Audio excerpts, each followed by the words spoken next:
The combined fleet assembled at the edge of the Krauth home system. 300 ships, coalition and human working together. It was the largest military force the galaxy had seen in thousands of years.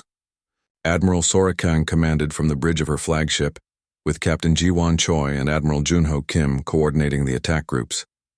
War leader Vrex waited at the Krauth homeworld with his remaining fleet. 200 warships surrounded the planet, ready to defend it to the death. He had broadcast a message throughout the Empire. This was the final battle. The Krauth would prove their superiority or die trying. Before the battle began, Admiral Sora sent Vrex one last communication. An offer of peace. Surrender your military leadership, she said. Allow democratic reforms on Krauth worlds.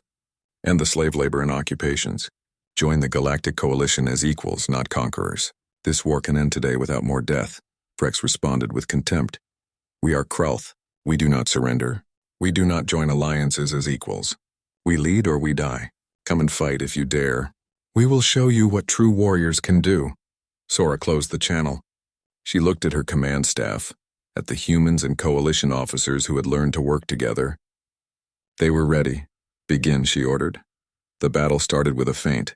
A large group of coalition ships advanced directly toward the Krauth homeworld, broadcasting their positions and intentions like in the old days. The Krauth fleet moved to intercept, confident and eager. They saw what looked like the coalition returning to their old predictable tactics. Then the trap closed. Human ships appeared from faster-than-light travel on the Krauth flanks. More coalition ships, the real attack force, emerged from hiding behind the system's outer planets. The Krauth suddenly found themselves surrounded and outnumbered, but Vrex was a skilled commander. He reacted quickly, pulling his fleet into a tight defensive formation around the homeworld. His ships had better armor and weapons than many coalition vessels. In a direct fight, he could still win. Except the coalition did not give him a direct fight. Lieutenant Hyun Lee had spent weeks studying the Krauth command structure, their communication protocols, their tactical patterns. Now she put that knowledge to use. Her electronic warfare ships began broadcasting false orders in Krauth military codes. Krauth ships received commands that seemed to come from Vrex. Some were ordered to attack targets that did not exist. Others were told to fall back to positions that left them exposed. The Krauth fleet fell into confusion and disorder. Engineer Taeyang Baek's hybrid defenders proved their worth. They moved in fast, targeting Krauth command ships with precision strikes. When the Krauth tried to target them, the defenders used their superior maneuverability to evade while their shields absorbed what they could not dodge. On the ground, Sergeant Min Ho-yoon led a special operation. While the space battle raged above, his team infiltrated the planetary capital using captured Krauth transport ships. Their mission was not to fight but to disable the planetary defense grid from within. Private Hanao was with him. She had grown during this war, from a nervous recruit into a competent soldier. She understood now why humans fought the way they did, not because they enjoyed it, but because they had learned through terrible experience that survival required being smarter than your enemies. The team reached the defense control center and planted specialized charges that engineer Taeyang had designed. When they detonated, the planetary shields flickered and failed. The coalition fleet now had clear shots at military targets on the surface. But Admiral Sora held fire. She broadcast a message to the Krauth homeworld, to all the civilians watching their sky fill with enemy ships. We could destroy your military installations now, she said. We could bombard your cities. But we are not conquerors. We are defenders. Surrender your military and no more people need to die. Your species can have a future. That choice is yours. On the Krauth homeworld, people watched the sky. They had been told their military was invincible, that the Krauth Empire would last forever. Now they saw their fleet broken and scattered. They saw enemy ships that could strike anywhere but chose not to. And they began to question the leaders who had led them into this war. War leader Vrex refused to accept defeat. He gathered his personal guard and launched a final assault against Captain Ji-Won's ship. He would kill the human leader and prove that Krauth warriors were superior, even in death. Ji-Won saw him coming. She could have destroyed his ship easily. Instead, she allowed him to board. She met him in the cargo bay with a small security team. If Vrex wanted single combat, she would give it to him. But on her terms, Vrex was a massive being, twice Ji-Won's size, with natural armor and incredible strength. He charged at her with a blade, expecting to crush this small human who dared to defy him. Jiwan did not try to match his strength. She used speed and intelligence instead. She dodged his attacks, letting his momentum carry him past her. She targeted weak points in his armor. She wore him down with a dozen small cuts instead of trying for one large strike. It was not glorious combat. It was practical and efficient. And when Vrex finally fell, exhausted and bleeding, Jiwan stood over him. "You fought with honor," Vrex said, his voice weak. "For a human, I fought to survive," Jiwan corrected. "That is what humans do. We survive, and we protect those who cannot protect themselves. That is the only honor that matters." Vrex closed his eyes. In his final moments, he understood what he had been fighting. Not myths or legends, but survivors from a world that had tried to kill them every day of their evolution. Species that learned to be smarter, faster, and more determined than anything that wanted them dead. "You were never myths," he whispered. "You were the nightmare we forgot." The Krauth military leadership surrendered within hours. The war was over. The empire that had seemed unstoppable was broken, not by superior strength but by superior thinking. In the months that followed, the galaxy began to rebuild. The Krauth Empire was dissolved. Former subject species were granted independence.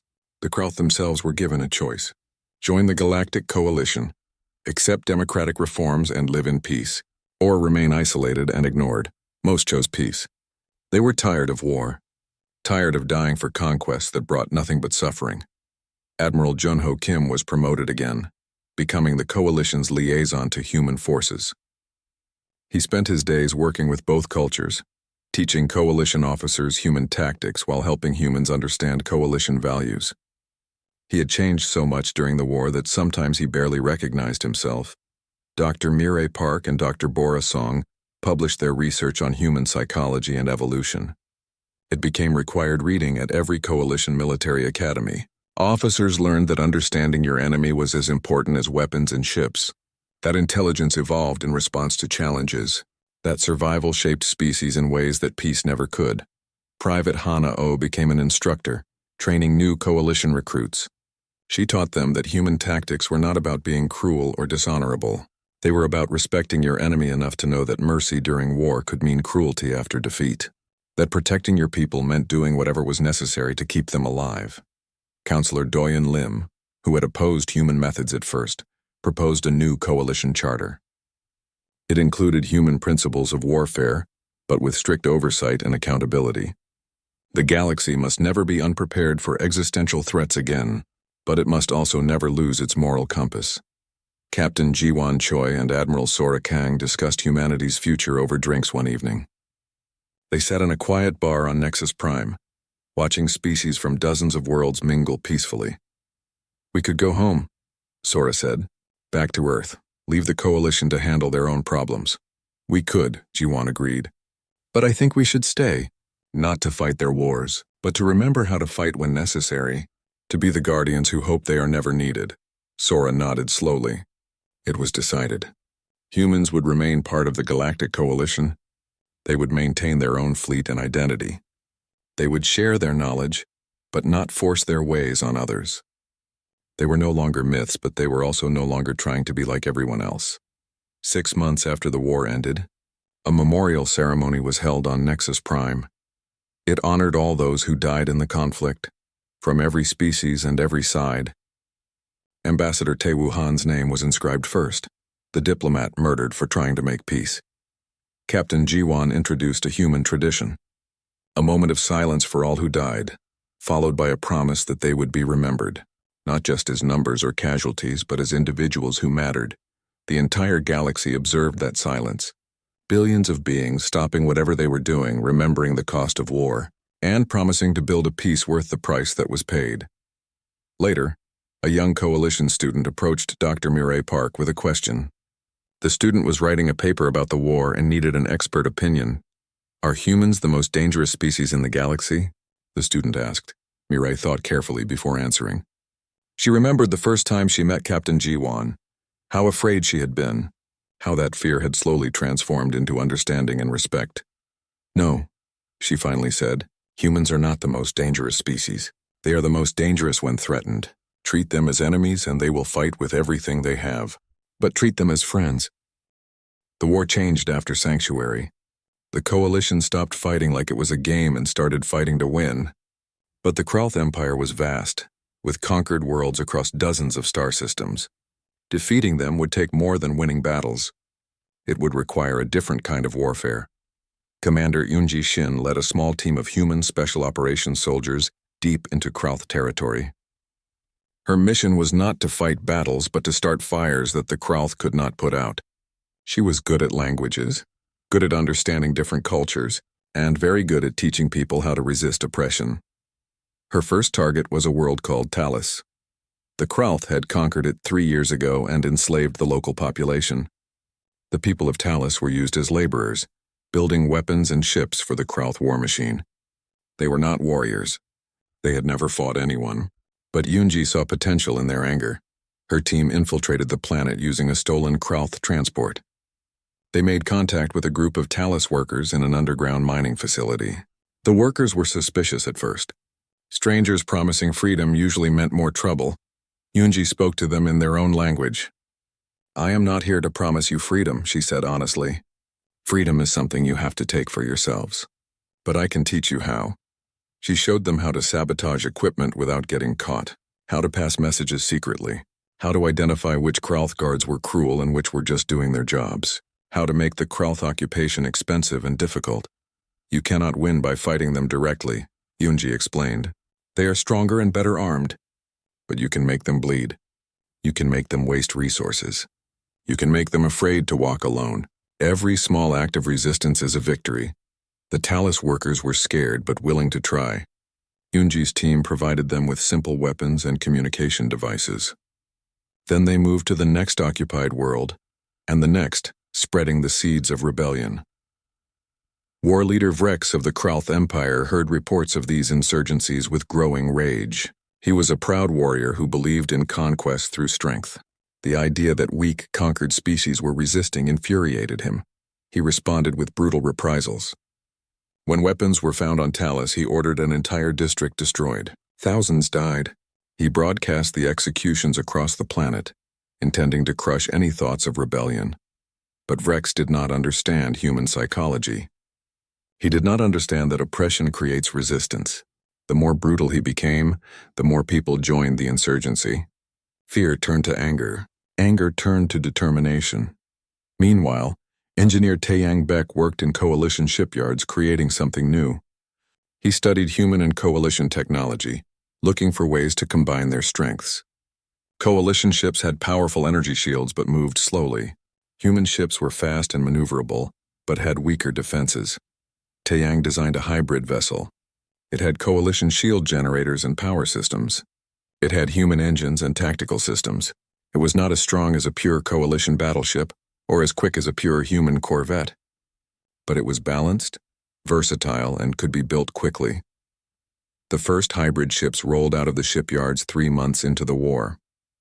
They were called Defenders, and they became the backbone of the combined fleet. Coalition crews who learned human tactics loved them. The ships rewarded smart thinking and creative maneuvering. Admiral Sora Kang planned a campaign to cut off Krauth supply lines. She studied their logistics carefully, identifying the routes they used to move resources from conquered worlds to their fleets. Then she sent fast strike groups to attack those routes. Captain Jiwon Choi led one such raid. Her target was a massive logistics hub in the Corvin system. It was heavily defended with orbital platforms and patrol fleets. A direct assault would be suicide, so Jiwon did not assault it directly. Her ships approached the system slowly, transmitting Krauth identification codes that Hyun had stolen during previous battles. The Krauth defenses detected them but saw friendly signals. They allowed the ships to approach. When Jiwon's fleet was close enough, they revealed their true identity. But instead of attacking the heavily armed stations, they targeted the unarmed supply ships. In 20 minutes, they destroyed or captured 40 cargo vessels. Then they disappeared back into faster-than-light travel before the Krauth could respond effectively. The raid was broadcast across every coalition channel. The message was clear. The Krauth were not invincible. Their empire could be hurt. Their fleets could be starved. Commander Junho Kim, now an admiral, led a coalition battle group using tactics he once considered dishonorable. He set up a complex ambush in the Tertia Nebula, When a Krauth fleet twice his size entered the nebula hunting for coalition forces, they found only sensor ghosts and false signals. Then Junho's ships emerged from hiding, positioned perfectly to fire on the Krauth from 3 directions. The nebula's gases interfered with Krauth targeting systems, but not with coalition sensors, which had been modified using human technology. The entire Krauth fleet was destroyed in less than an hour. Junho stood on his bridge afterward, looking at the wreckage through the main window. He wondered what his younger self would think. The Junho who wrote papers about honor and civilized warfare. That person seemed like a stranger now. "You did well," Ji-won said over the communication channel. She had been watching the battle from a distance, ready to provide support if needed. "You are thinking like a human now." "I am not sure that is a compliment," Junho replied, but there was no anger in his voice. "Just weariness. It means you are thinking about survival instead of dignity," Ji-won said. "That is what war requires. You can worry about honor after your people are safe." War leader Vrex grew desperate as his empire fractured. The insurgencies on occupied worlds tied down thousands of troops. The raids on supply lines left his fleets under-equipped. His subordinates began to question whether conquest was worth the cost. Vrex sent a message to Captain Ji-won Choi, broadcast on open channels. "You hide behind tricks and deception," he said. "You are cowards who fear honorable combat. I challenge you to single combat, leader against leader. Winner takes all." Many coalition leaders urged Ji-won to accept. It was a chance to end the war quickly, but Ji-won refused.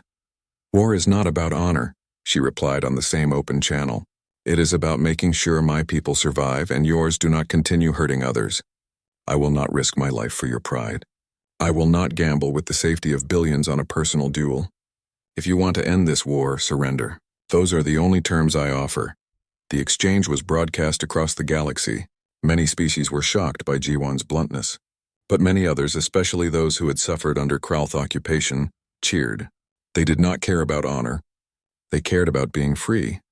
On Talos, the insurgency grew stronger. The workers who had been afraid now fought openly. They destroyed Krauth supply depots. They freed prisoners. They made the Krauth occupation impossible to maintain. Commander Yunji watched from orbit as the Krauth garrison evacuated. The Talos people had won their freedom. Not because outsiders gave it to them, but because they took it themselves. "Will you stay?" a Talos leader asked Yunji. "Help us rebuild?" "No," Yunji said gently. "You do not need me anymore.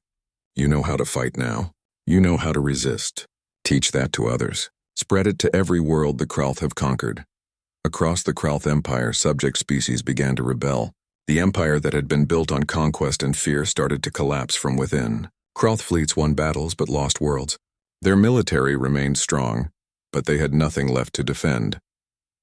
Admiral Sora Kang met with coalition leaders to plan the final phase of the war. They had hurt the Krauth badly, but the core of their empire remained intact. The Krauth homeworld was heavily defended. Taking it would be costly. "We do not need to destroy them," Sora explained. "We need to convince them that they cannot win, that continuing to fight will cost them everything." "How do we do that?" Hunyo asked. Sora smiled grimly. "We make them feel what we felt. Fear, uncertainty, the knowledge that no matter how strong they are, they cannot protect everything." She outlined a plan. A series of coordinated strikes across Krauth territory, not to conquer but to demonstrate reach and capability, to show the Krauth that nowhere was safe, that the coalition and humans could strike anywhere, anytime. The strikes began. Krauth military installations were hit by surprise attacks. Supply depots exploded. Communication hubs went dark. Each strike was quick and precise. The coalition forces did not stay to fight. They struck and withdrew, ghosts that could not be caught or stopped. The psychological effect was devastating. The Krauth military had always relied on their strength and superiority. Now they felt vulnerable, exposed.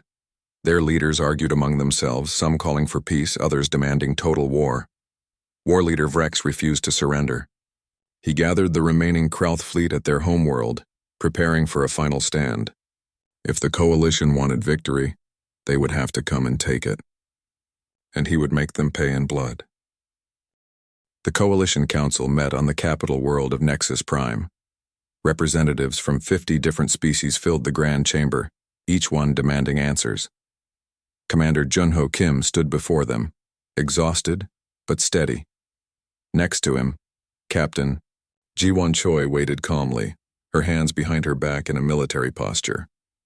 "You are telling us that humans are real," Counselor Doyen Lim said. He was a tall, slender being from a peaceful species that had not fought a war in 500 years. "And that they destroyed a Krauth battle fleet using tactics we would consider criminal." "They saved my fleet," Junho said firmly. "Without the humans, we would all be dead. The Krauth were not following any rules. They murdered Ambassador Taewoo during peace negotiations. They targeted medical ships and civilian transports. The humans showed us how to fight an enemy that has no honor." Counselor Doyun turned to Jiwon. His expression was disapproving, even disgusted. "You used deception. You attacked from hiding. You targeted their command structure to create chaos. These are not the methods of civilized beings." Jiwon met his gaze without flinching. "No, these are the methods of survivors.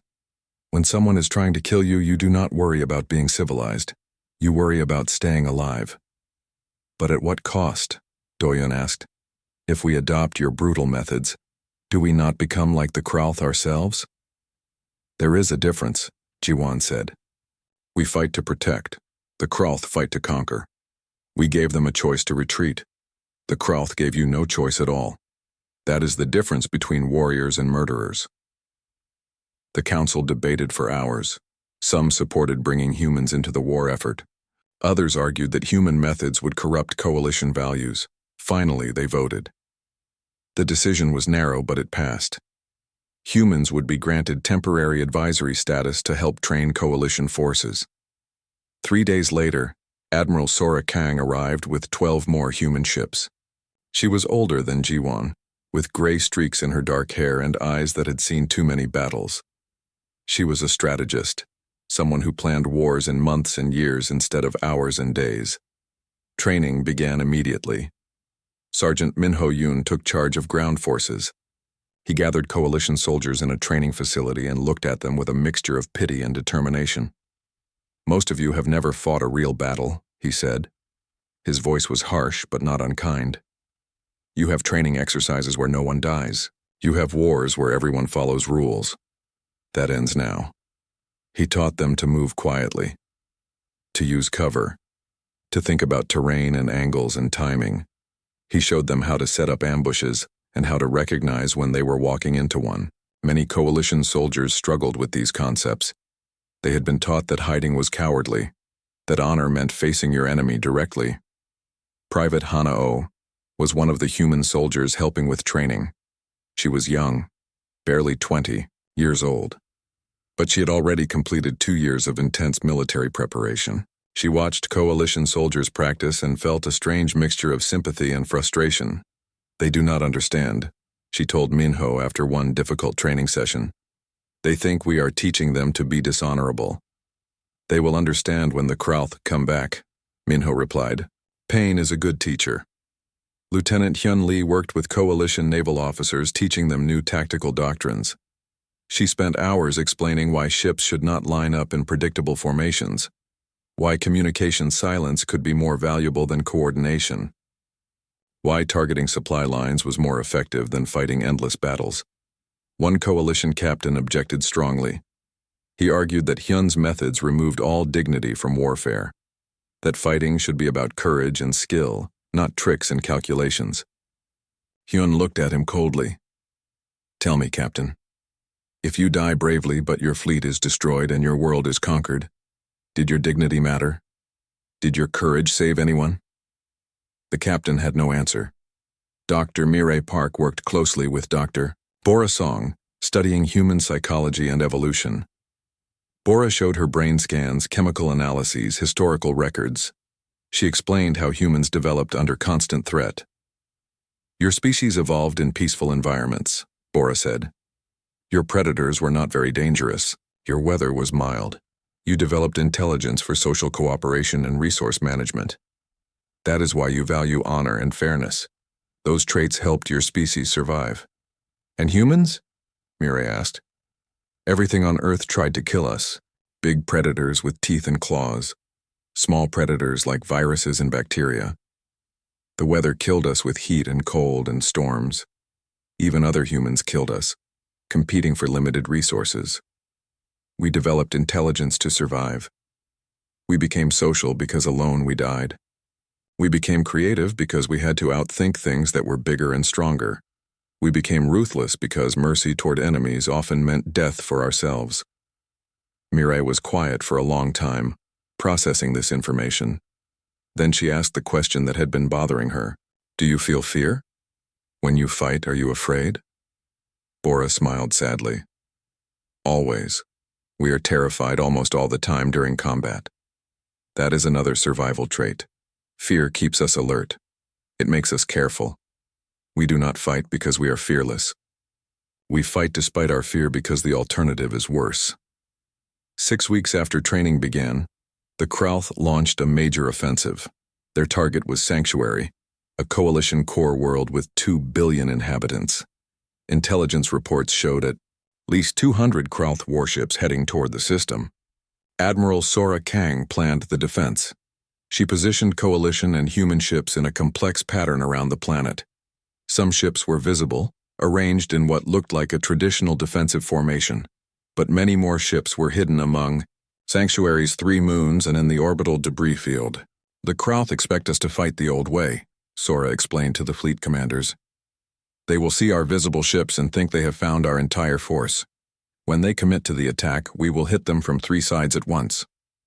Junho commanded one of the hidden groups. His hands were steady now. He had learned to think like the humans, to see war as a problem to be solved rather than a ritual to be performed. It still felt wrong sometimes, but it felt less wrong than letting his people die. The Krauth arrived in force. They saw the coalition ships in defensive formation and moved to attack. But this time, the coalition did not broadcast their positions or announce their intentions. They maintained communication silence. They waited. The Krauth advanced, confident. They had fought coalition forces before and won easily. They expected the same thing again. Then the hidden ships emerged from the moons. Junho's group appeared from the debris field. A third group, commanded by Jiwan, dropped out of faster-than-light travel directly behind the Krauth fleet. The Krauth were surrounded. Their formation collapsed into chaos. They tried to regroup, but Hyun had planted false signals that made their sensors show ships where none existed. They fired at empty space while real coalition ships attacked from unexpected angles. On the ground, Sergeant Minho led a defense of the planetary capital. The Krauth had sent landing forces expecting easy conquest. Instead, they found coalition soldiers who used cover and camouflage, who set traps and ambushes, who fought smart instead of brave. Private Hana Oh was in that battle. She saw a coalition soldier do something that made her understand why this training mattered. The soldier, a young male from a peaceful species, charged directly at a Krauth position to save 3 civilians who were trapped. He died, but he bought enough time for Hana and 2 others to flank the Krauth position and eliminate the threat. Afterward, Hana stood over the coalition soldier's body. He had been brave, incredibly brave, but his bravery had been wasted because he did not think tactically. If he had waited just 30 seconds, they could have saved the civilians without anyone dying. She wondered if the humans had lost something important when they learned to fight so effectively. If victory was worth the cost of becoming cold and calculated. The battle lasted 6 hours. When it ended, the Krauth had lost more than half their fleet. They retreated, damaged and disorganized. Sanctuary was saved. The coalition and humans had won their first major battle together. Counselor Doyen visited the battlefield afterward. He walked through the destroyed areas of the capital city. He saw the bodies, both Krauth and coalition. He saw the efficiency of the victory and the cost of achieving it. He found Admiral Sora supervising recovery operations. "You won," he said. "But look at what is left." Sora looked at him with tired eyes. "Yes, we won.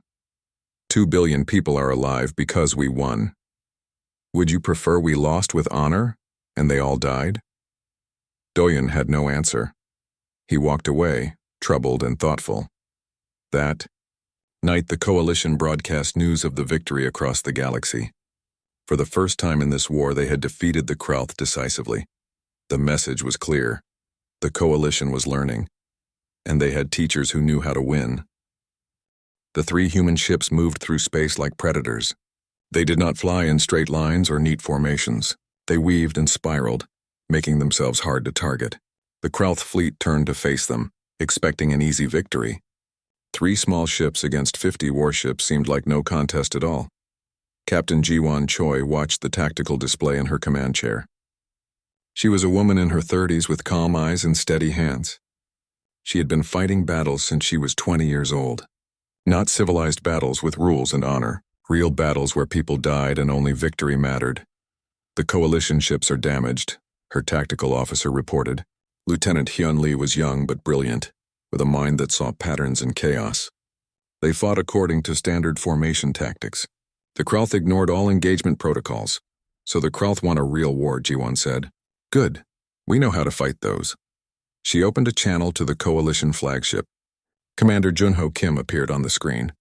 He looked exhausted and confused. His uniform was torn and there was blood on his face. Commander Kim, Ji-won said. My name is Ji-won Choi. We are humans. We came because you called for help. Junho stared at her like he was seeing a ghost. You are real. Humans are real. Very real, Ji-won said. I need tactical command of this battle. Can you give me that authority? What are you going to do?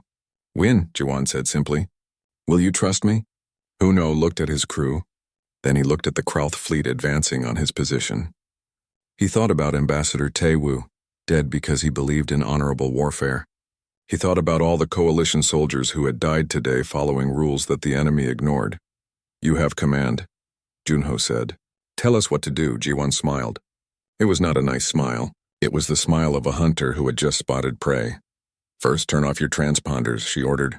Stop broadcasting your positions. Stop announcing your intentions. In real war, you do not tell the enemy what you are going to do.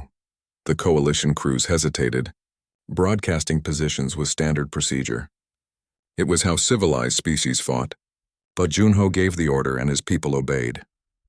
Second, Ji-won continued, scatter your ships. Hide in the asteroid field. Make the Krauth search for you.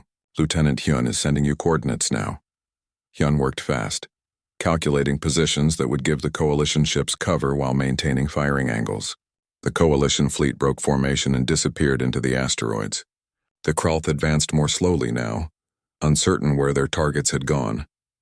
Third, Ji-won said, we are going to make them angry. We want them to stop thinking and start reacting. The human ships accelerated toward the Krauth fleet.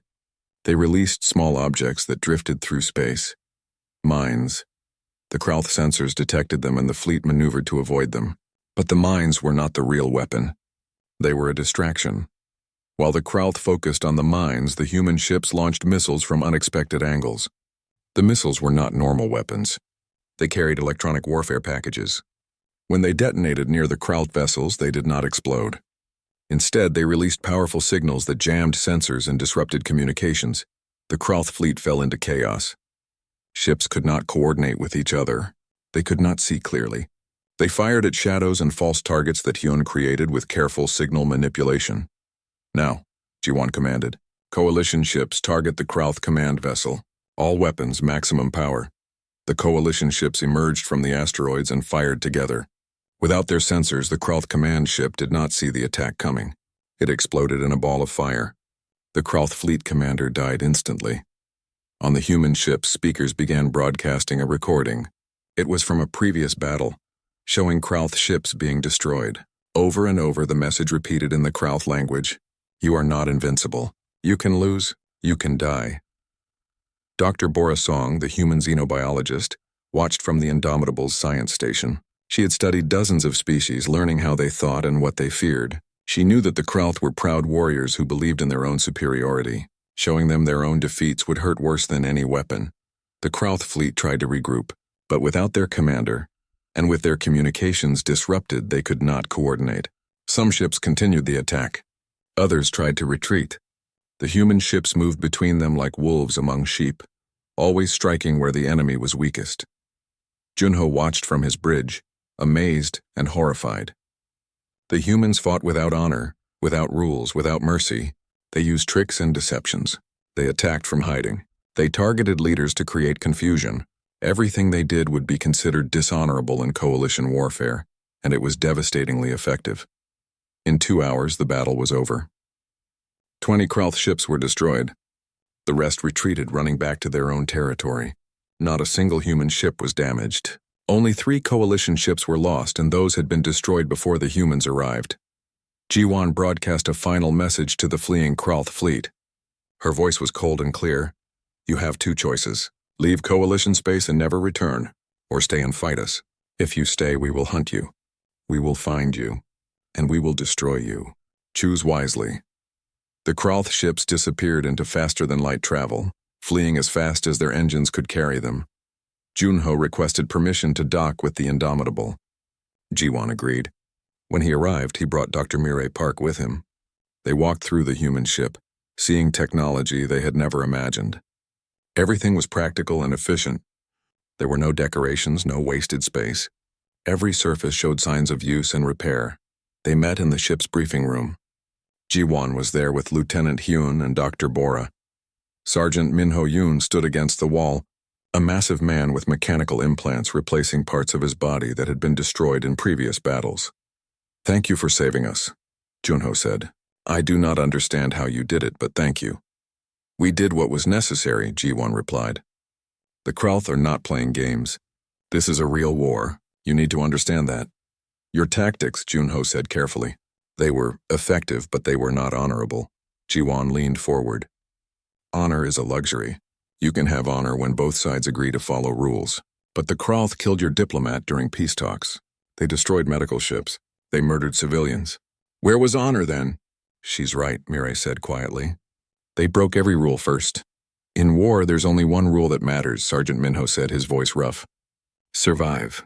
Everything else is just pretty words that get people killed. Dr. Bora pulled up images on a display screen. Pictures of Earth, of human history. Cities burning, weapons of terrible power. Millions dead in conflicts that lasted years. We evolved on a planet that tried to kill us every day, she explained. Predators, diseases, natural disasters, and other humans. We learned to fight because we had no choice. We learned to use our minds because our bodies were weak. We learned to cooperate because alone we died. You left the galaxy thousands of years ago, Junho said. Why? What happened? Jiwan was quiet for a moment. We helped fight a war. A real war against species that wanted to conquer everything. We won. But the other species were afraid of us after. They said we were too brutal, too effective, too dangerous. They asked us to leave. So we did. And now you are back, Mirai said. Your beacon called us, Jiwan said. It was a distress signal, a request for help. We came because we remember what it is like to face enemies who do not care about rules or honor. We came because we know how to fight them. Junho looked at his hands. They were shaking slightly. The Coalition Council will want to meet you. They will have questions. We have questions too, Jiwan said, like why you forgot how to fight real wars, and whether you are ready to learn again. Outside the ship, the asteroid field drifted silently through space. Debris from destroyed Krauth vessels floated among the rocks. The Coalition fleet regrouped, damaged but alive, and 3 human ships stood watch, small and dark and deadly. Guardians who had returned from myth to protect a galaxy that had forgotten them. Commander Junho Kim stood on the bridge of his ship, the Stellar Guardian, and watched the stars through the main window. He had been a soldier for 20 years, and in all that time, he had never seen a real war. The galaxy was peaceful. Wars were like games now with rules that everyone followed. Soldiers lined up their ships in neat rows, announced their attacks before firing, and rarely killed anyone. It was all very civilized. Junho liked it that way. He was a logical man who believed in order and reason. That was why he had written his thesis about the human myths. According to old stories, humans were creatures from a dangerous planet called Earth. They were supposed to be savage warriors who fought without honor, who used tricks and deception instead of meeting their enemies face to face. Junho had proven, very carefully, that humans were just fairy tales. No such species existed. Dr. Mirai Park disagreed with him. She was the chief scientist on his ship, and she spent her time studying dead civilizations and ancient legends. Mirai believed that humans had been real once, thousands of years ago. She had found small pieces of evidence scattered across different star systems, old records, strange technology, fragments of data that did not match any known species. You should look at this, Mirai said one day, showing Junho a data pad. I found another reference to Earth. It gives coordinates. Junho sighed. Mirai, we have been through this. Humans are not real. They are stories told to scare young soldiers. Then why do the stories appear in so many different cultures? Mirai asked. Species that never met each other all have legends about humans. That means something. Before Junho could answer, an alarm blared through the ship. His crew rushed to their stations. On the display screen, dozens of red dots appeared. Ships were approaching fast. They were not coalition ships. Identify them, Junho ordered. Krauth Empire, his tactical officer reported. 30 warships, all armed. Junho felt a chill. The Krauth were warriors from the center of the galaxy. They had signed peace treaties like everyone else. But there had been rumors lately. Rumors that the Krauth were breaking the old agreements, attacking border worlds, ignoring the rules of civilized warfare. Open communication channels, Junho said. Broadcast our identification and intentions. Follow standard first contact procedures. The Krauth responded immediately, but instead of words, they fired their weapons. The first blast hit a coalition transport ship near Junho's position. The transport exploded. 300 people died in an instant. They did not wait for us to respond, Mirai whispered, shocked. They did not give us a chance to surrender. Battle positions, Junho commanded, his voice steady despite his racing heart. Prepare to return fire. Send distress signals to Coalition Command. The battle was chaos. Junho's fleet tried to follow proper combat procedures. They arranged their ships in defensive formations. They announced their targets before firing. They offered surrender terms to damaged Krauth vessels. The Krauth ignored all of it. They targeted medical ships. They destroyed escape pods. They killed without hesitation. In 3 hours, Junho lost half his fleet. The survivors retreated to a nearby asteroid field, using the rocks for cover. Junho sent his best diplomat, Ambassador Taewoo Han, to negotiate with the Krauth. Taewoo was old and wise. He had ended conflicts through words alone for 40 years. Taewoo took a small shuttle to the Krauth flagship. Junho watched the video feed as Taewoo met with the Krauth war leader. Taewoo spoke calmly, offering peace terms, suggesting compromise. The Krauth leader listened without expression. Then he drew a weapon and shot Taewoo. The video feed went dead. Silence filled the bridge of the Stellar Guardian. No one moved. No one spoke. In thousands of years of coalition history, no diplomat had ever been murdered during peace talks. It was unthinkable. It broke every rule. They broadcast it, the communications officer said quietly. The Krauth are showing the execution on every channel. They want everyone to see. Junho felt something cold settle in his chest. This was not a civilized war. This was something else. Something he had only read about in ancient history books. The Krauth were not trying to win according to the rules. They were trying to destroy the coalition completely. Commander, Mirai said, touching his arm. I need to show you something. I found it in the asteroid field. It is a beacon, an old one. She brought up an image on the screen. The beacon was ancient, covered in strange symbols. Junho had never seen technology like it. It did not match any known civilization in the Coalition database. I know what you are thinking, Junho said. And the answer is no. We do not have time for your human theories. Look at the symbols, Mirai insisted. They match the fragments I have been collecting. This beacon is from Earth, from humans. Even if you are right, so what? Junho said. If humans existed, they are gone now, dead for thousands of years. Maybe not, Mirai said. This beacon is still functioning. It is waiting for a signal. We could activate it. And call who? Ghosts? Mirai looked at the main screen where the Krauth fleet was regrouping for another attack. More red dots appeared on the display. Reinforcements were arriving. At least 50 more Krauth ships. We are going to die here, Mirai said quietly. Unless we try something different. The Krauth do not follow our rules. Maybe we need help from someone who never followed the rules either. Junho looked at his crew. They were afraid. They had trained for civilized warfare, for battles that followed protocols and had limited casualties. They were not prepared for an enemy that wanted them all dead. He thought about Ambassador Tae Woo, murdered for trying to make peace. He thought about the transport ship destroyed without warning. 300 innocent people. "Activate the beacon," Junho said. Mirai worked quickly. She sent a signal to the ancient beacon using frequencies from her research. The beacon came alive, lights flickering across its surface. It sent out a pulse of energy, a call into deep space. Then it went dark again. "Now what?" Junho asked. "Now we wait," Mirai said, "and hope I was right." The Krauth fleet advanced. Junho prepared his remaining ships for a final battle. He did not expect to survive. He sent a message to Coalition headquarters telling them what had happened, warning them that the Krauth were not following the old rules anymore, telling them that civilized warfare was dead. 3 hours passed. The Krauth moved closer. Junho gave orders to his crew, knowing they were probably his last commands. He thought about his thesis about how he had proven humans were just myths.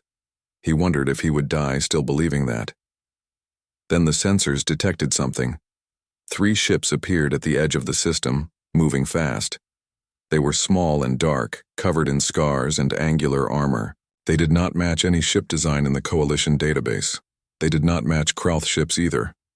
"Unknown vessels," the tactical officer reported. "They are scanning us. They are scanning the Krauth. They are broadcasting." A voice came through the communication system.